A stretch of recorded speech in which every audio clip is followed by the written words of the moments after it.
Merci beaucoup. La parole est à Damien Girard pour le groupe écologiste et social. Pardon. Merci, Monsieur le Président. Messieurs les représentants syndicaux, mesdames et messieurs, depuis le rapport du ministère de la Défense de 2003 sur le rôle et la place du personnel civil de la Défense, la situation s'est améliorée.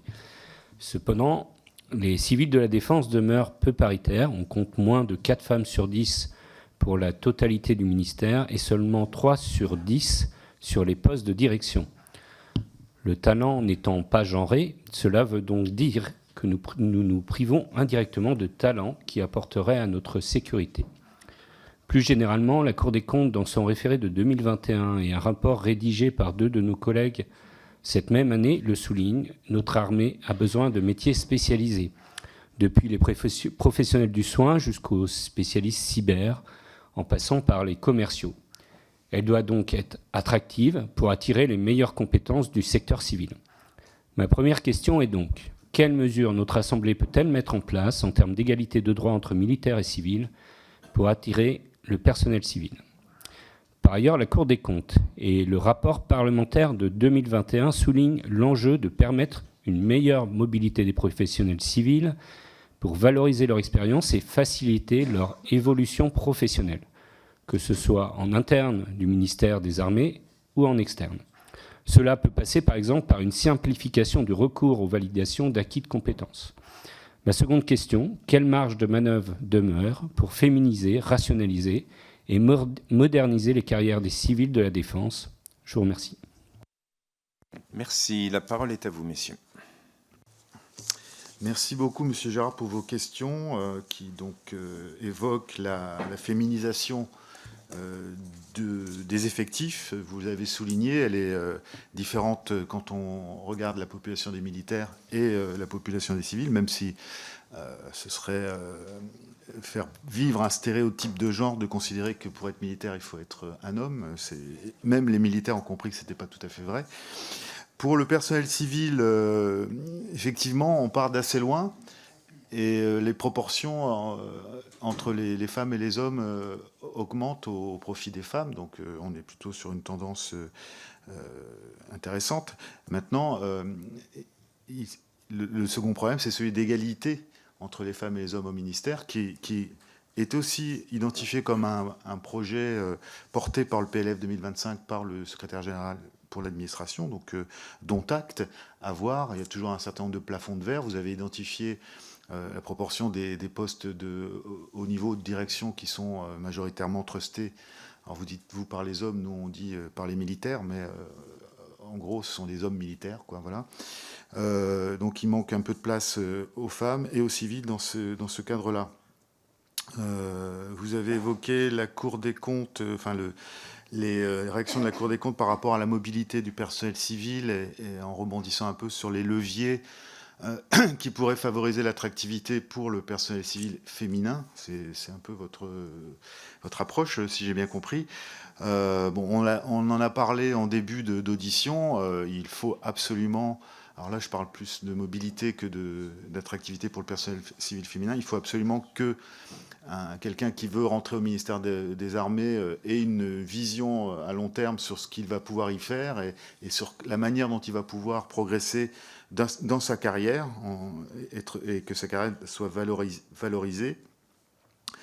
Des efforts à faire aussi sur l'accompagnement en termes de mobilité et sans vouloir sombrer dans les stéréotypes de genre, c'est toujours un peu délicat. La garde des enfants, le logement, etc., pourrait favoriser l'emploi féminin, mais je suis très méfiant sur cette approche-là.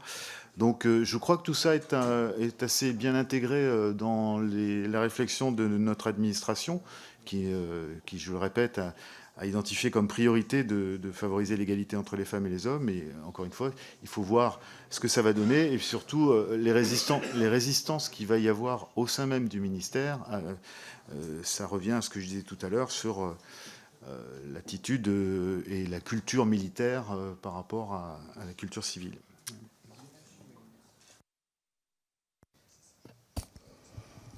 Monsieur le député, vous évoquez ce sujet ô combien important qu'est l'égalité, et nous croyons, et comme ça a été évoqué, que ce ministère s'engage sur un certain nombre de chantiers sur ce point-là. C'est tout d'abord la réflexion qui nous vient à cela, c'est que notre fonction publique permet d'une part une égalité des traitements en matière de rémunération. C'est une chose, c'est une comparaison par rapport au secteur civil qui fait qu'on a, selon les catégories, on n'a pas de différenciation si on est sur une catégorie. Et cependant, je mets un petit bémol sur cet aspect-là, sur les parties indemnitaires qui composent une partie importante de la rémunération, et où celles-ci sont énormément dictées par la mobilité notamment. Et on sait parfois que pour une femme, c'est plus difficile parfois pour des raisons personnelles ou familiales d'avoir cette notion de mobilité. Et je dirais que cette mobilité est un encouragement qui est effectué dans l'ensemble de la fonction publique et je dirais assez engagé en matière d'indemnisation et de versement de compléments indemnitaires. L'attractivité, ou tout du moins la perception qu'a ce ministère aussi sur l'égalité homme-femme, elle se perçoit de par des réseaux également de référents égalité qui sont installés sur l'ensemble des services de ce ministère.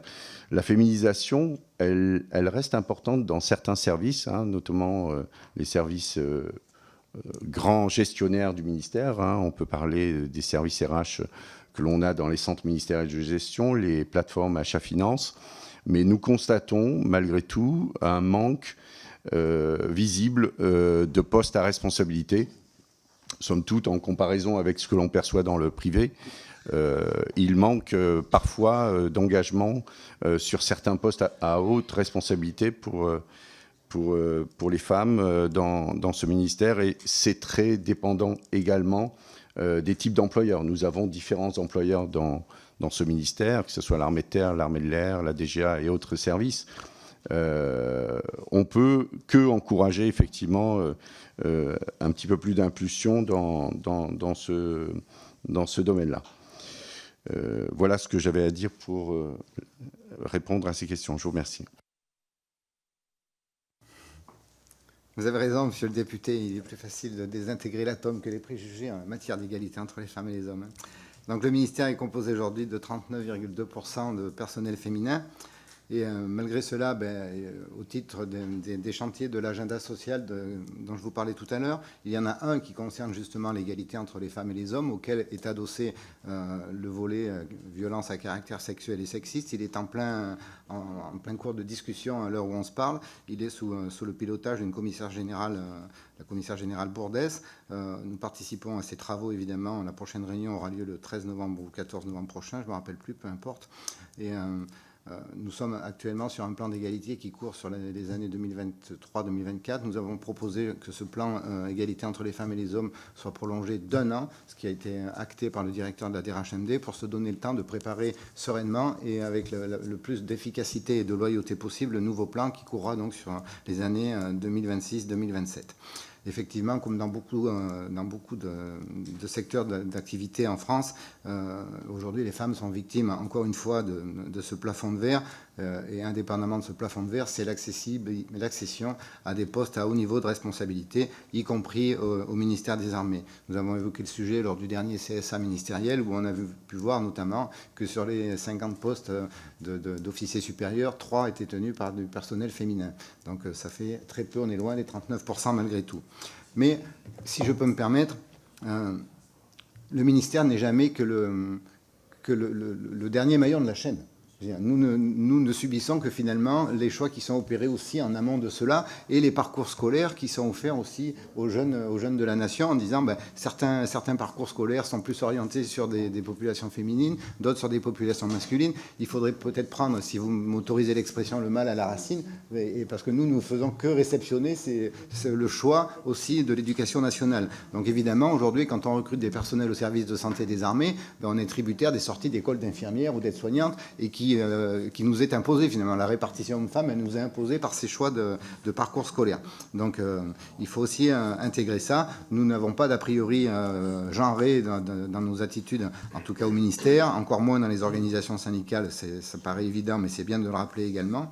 Et quant à la mobilité que vous évoquiez tout à l'heure, là aussi, c'est un cliché, excusez-moi, mais aujourd'hui, on a tendance, parce que les militaires, par fonction, par métier, par statut, sont de fait mobiles, on a tendance à opposer une mobilité visible des militaires à une mobilité invisible des personnels civils. Or, les personnels civils sont largement mobiles, évidemment, de façon moins régulière que les militaires, parce que ça fait partie de leur statut que d'être mobile, mais les personnels civils sont largement mobiles, à tel point qu'aujourd'hui, le ministère a mis en place ce qu'il appelle des parcours professionnels, avec un slogan qui est simple, c'est être acteur de son parcours professionnel. Donc, quand on est acteur de son parcours professionnel, il faut intégrer dans sa réflexion et dans son parcours, un parcours fait de mobilité successive aussi, tout au long de sa carrière. Aujourd'hui, c'est fini, excusez-moi du terme, le bon vieux temps où on prenait un poste et on y restait pendant 40 ans, et puis on partait en retraite sur le même poste. Aujourd'hui, ce n'est plus vrai, c'est un cliché aussi, ça. Donc les personnels civils sont largement mobiles.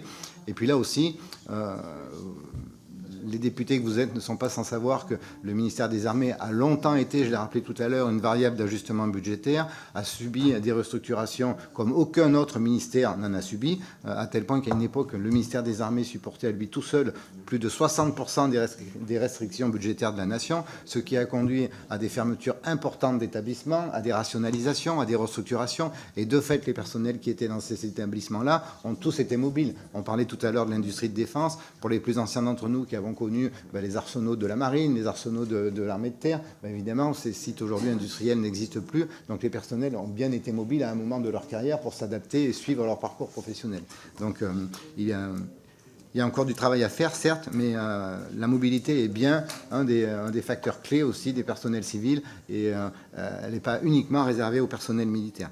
Donc c'est un cliché facilement entretenu aussi par le militaire aujourd'hui, en disant c'est normal que les militaires aient davantage d'aide. Alors ils ont, en proportion, évidemment, ils ont plus d'aide à la mobilité que les civils, parce qu'ils sont plus mobiles que les civils sur leur carrière, mais les personnels civils sont réellement mobiles, c'est un fait. Merci.